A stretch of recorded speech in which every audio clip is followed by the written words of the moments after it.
Yo everybody, it's your boy Bahal, back again with another chilling horror recap. And trust me, after this, the dark won't feel empty anymore. The story starts with a little boy riding his bike delivering newspapers. When he gets to the last house, he notices the paper hasn't been picked up for a long time. Driven by curiosity, he peeks through the mail slot. Just as he tries to take a photo, a pair of eyes flash inside and the doorknob begins to turn. When the door opens, it's a very strange old man. Seeing his face, the boy is so scared he runs away without his camera. That mansion is actually the town's funeral home. The scene shifts to the old man holding a memorial service for a boy. After it ends, he sees the boy's family out. As he's about to close the door, thunder suddenly crashes outside, giving a bad feeling.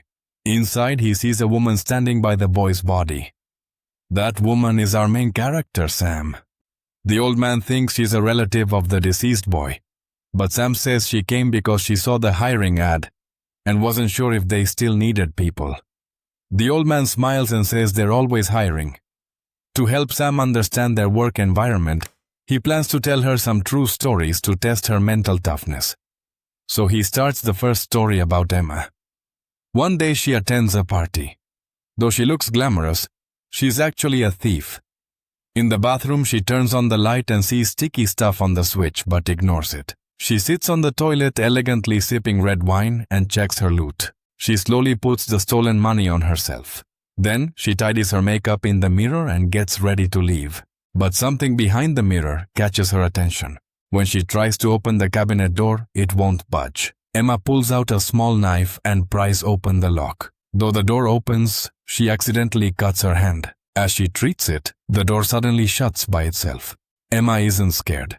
Instead, she's more curious. But when she forces the door open, what she sees inside makes her instantly regret it. It's a terrifying monster. Scared, she quickly shuts the door, slamming it harder than when she opened it. When the monster inside stays quiet, she tries to sneak out. Just as Emma is about to leave, the pocket watch she stole falls to the floor. The monster suddenly bursts out. Emma runs for it, but just as she tries to open the door, the monster, unwilling to let her go, grabs her and drags her into that tiny cabinet, shutting off the light. After the old man finishes, Sam says it's not scary at all. The old man thinks Sam is very brave and has her sign the contract. Then he begins the second story. It takes place in a university. Jake meets a girl with glasses and invites her to a party. They instantly hit it off and spend the night together. The next morning, Jake wakes up and the girl has left, leaving a phone number on the mirror. Jake wipes it off, indifferent, but suddenly nausea hits. When he looks in the mirror, he sees red spots on his belly. He rushes to the hospital for a checkup and finds out he's pregnant. Panicked, Jake rushes back to the dorm and starts taking abortion pills, but it's too late. The nausea strikes again and Jake's belly grows visibly. Remembering the glasses girl's number, which he erased, Jake tries many times to call her. Finally, he finds her and gets the address. Jake rushes to her home. Her parents seem used to this strange situation. When Jake angrily asks the girl what's going on, she explains that when they were together, Jake didn't bring an umbrella, so this happened. Now it's too late to turn back. Jake can only pray the baby is born safe. But how does a man give birth? Amid Jake's screams, the baby is born but Jake's belly bursts, and he dies on the spot. Later, the girl's mother brings the baby upstairs and places it in the crib. As she turns to leave, she accidentally steps on a toy, and dozens of babies cry out at once. After this story, Sam becomes even more curious about the job. Then the old man leads Sam to the basement by a corpse and tells the third story. This one is about Wendell, who cares for his vegetative wife every day. He's taken care of her meticulously for over 10 years. One stormy night, Wendell meets an old lady from the same building. The old lady starts talking about what happened after her partner died.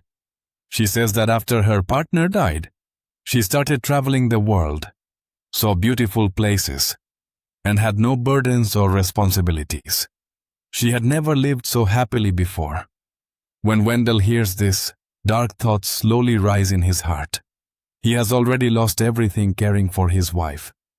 The next day, a doctor comes to examine the wife and gives her some painkillers with a strict warning not to overuse them, since they are strong and could cause death if overdosed. That night, Wendell prepares a big meal for his wife, but she can't eat it. Wendell decides to give his wife a gift, her favorite Arctic rabbit. He then puts the painkillers directly into her food and starts feeding her. Suddenly, his wife grabs Wendell's hand. Thinking she's getting better, Wendell quickly makes her vomit the medicine. But then she suddenly collapses on the table. When Wendell helps her up, the Arctic rabbit toy stabs straight into her head. Afraid the situation would be exposed, Wendell grabs a wooden box. Because the box is too small, he thinks about sawing off her legs.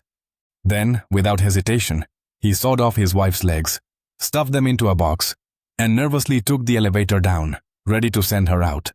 But midway down, the elevator suddenly stopped, and tomato juice started pouring out from the box. Wendell didn't know what to do when the box suddenly popped open and the elevator plunged rapidly downward.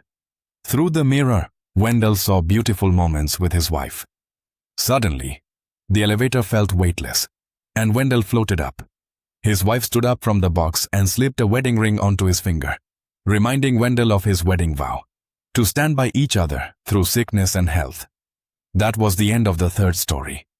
Next, the old man led Sam to the furnace to cremate the boy. But Sam suddenly stopped him. He then revealed the truth. Sam wasn't here to apply for a job. She was the boy's former nanny, feeling guilty about his death and wanting to see him one last time. She told the old man the boy's story. One night, Sam watched the sleeping boy, then danced in the kitchen. When she went out to take out the trash, she didn't notice a bloody handprint on the wall. Upon returning, she found a man sitting inside the house. Panicked, Sam grabbed a kitchen knife for protection. When she turned, the blood-covered man suddenly appeared right in front of her, making her drop the knife. Calmly, she comforted him and wiped his wounds. Suddenly, his temperament shifted dramatically. He grabbed Sam's hands tightly. Just then, the phone rang. The homeowner's message warned that a lunatic from a mental hospital, who liked dismembering kids, had escaped. She told Sam to lock up and wait for help. While the man looked around, Sam put his hand into the meat grinder. But she was too weak. The man kicked her out. Then, he ran to search for the boy. When Sam entered the room, the boy was gone. Angry and desperate, she fought the man who'd just arrived. Sam couldn't hold him off and struggled to crawl away, but he grabbed her by the throat, ready to kill her. In desperation, Sam said, "You're not a murderer, right?" Hearing this broke the man's resolve and he let go. Seizing the moment, Sam pushed him down the stairs, grabbed the TV and smashed it over him. When the homeowner returned, he found the man dead in the living room. Searching every corner, he found no trace of Sam or the boy. Then, the oven suddenly beeped. When opened, the boy was inside. It turned out the dead man was the nanny, and Sam was the escaped lunatic. She told the old man this story to stall and retrieve her trophy, the boy's teeth. As soon as she finished, Sam stabbed the old man. Just as she tried to leave, the old man smiled eerily and said, "This job is yours now." Feeling uneasy, Sam ran. But no matter how hard she tried, she couldn't escape the house. Suddenly, the children she had killed appeared as vengeful ghosts, tearing at her furiously. Finally, the old man opened the morgue door. When he steps out, it's like he's free, and then he crumbles to dust. From that point on, Sam became the new owner of the funeral home. And that's the end of the film.